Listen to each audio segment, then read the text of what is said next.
Hello everyone, this is Dr. Humanist again. Let us now discuss a very interesting topic, that is heparin induced thrombocytopenia.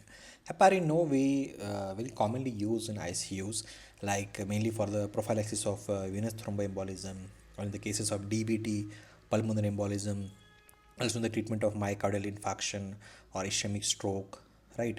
And also in the treatment of DIC, or even during the dialysis.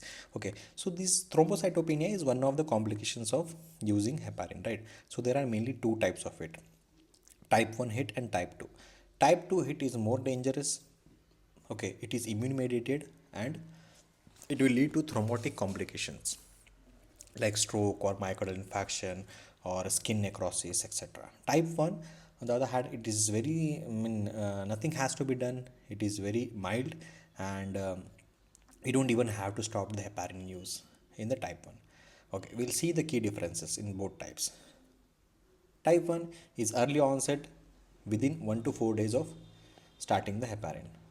Type 2, whereas it takes 5 to 10 days after starting the heparin and can present early than that also. Pathophysiology, as I said, type 2 is immune mediated. There is antibodies IgG against platelet factor 4 heparin complex will be there. Platelet factor 4 heparin, this you have to remember. Platelet count decrease, it's a mild decrease in type 1, but in type 2 it is severe, can be more than 50% from the baseline. Thrombosis risk, as I said, there is no risk in type 1, but type 2 there is high risk. Arterial and venous thrombosis will be there, so leading to the symptoms like skin necrosis, limb gangrene, stroke, myocardial infarction, etc. Okay, so clinical significance: benign, self-limiting type 1, but type 2 can be severe, life-threatening. Okay, fine. So coming to the diagnosis, type 1 doesn't have to do any test. We don't have to do the test to see the type 1, but type 2 we can do test, and we have to see ELISA for the antibodies against the platelet factor 4, right? Platelet factor 4 heparin antibodies will be there. Or we can see the functional assays also, we can do that. Serotonin release assays. Platelet count recovery. Okay, recovery will be spontaneous in type 1, but type 2 we have to stop heparin immediately. Management, as I said, we have to stop the heparin type 2. All the forms of heparin, low molecular weight or unfractionated heparin, all forms we have to stop, and we have to switch to the alternative anticoagulants like direct thrombin inhibitors like argatoban or bivalirudin or fondaparinux. This can be used, but you have to stop the heparin. But in type 1 we don't have to stop heparin as such. Okay, alternative anticoagulation, as I said, these are this thing: fondaparinux, bivalirudin, argatoban, and also DOACs like dabigatran and rivaroxaban can be used. Warfarin we should not use in the type 2. Okay, we have to delay the initiation of warfarin until there is a platelet recovery. Okay, platelets more than 1.5 lakhs, till then we have to wait. Till then we can use alternative anticoagulants till the INR therapeutic range it's achieved. Like in the case of pulmonary embolism, we have to keep the therapeutic range of INR from 2 to 3, right? So we can do that by using alternative anticoagulants, but we have to wait for the warfarin, because warfarin, what it does, it will increase the risk of skin necrosis, right? So that we don't want, and it is safe in type 1. We can use warfarin. Risk of reoccurrence will go, it's not there in type 1, but type 2 there is a high risk. So in the future use of heparin, we have to be very careful. We have to not use heparin in the future if there is a one episode of type 2 hit, right? Then heparin sources, there is a more risk with unfractionated heparin than the low molecular weight.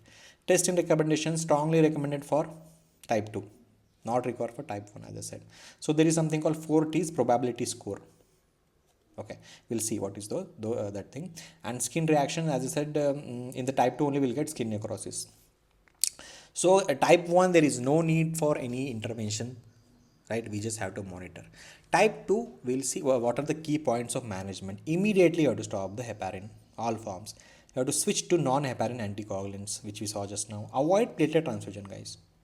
We might think that there is a low platelet, but we have to avoid because there is already thrombotic events going on. So if you give platelets, it will exacerbate the thrombotic events, right?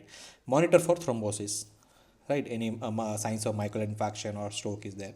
Warfarin, as I said, should not be initiated until the platelets are recovered, the platelet counts are recovered, because there is a high risk of warfarin-induced skin necrosis.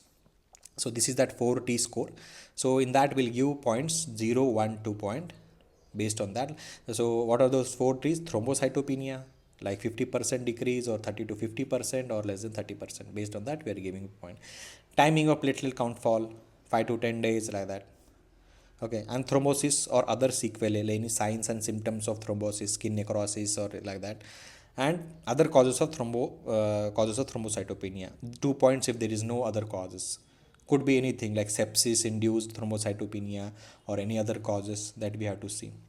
Now, based on that, we'll see the probability of getting hit. So 6 to 8 is high probability, 4 to 5 is intermediate probability, 0 to 3 is low probability. So in low probability, we have to see the other causes, right? High probability, if is there, we have to test for the ELISA test, which I said, to see the antibodies against the platelet factor 4. Thank you.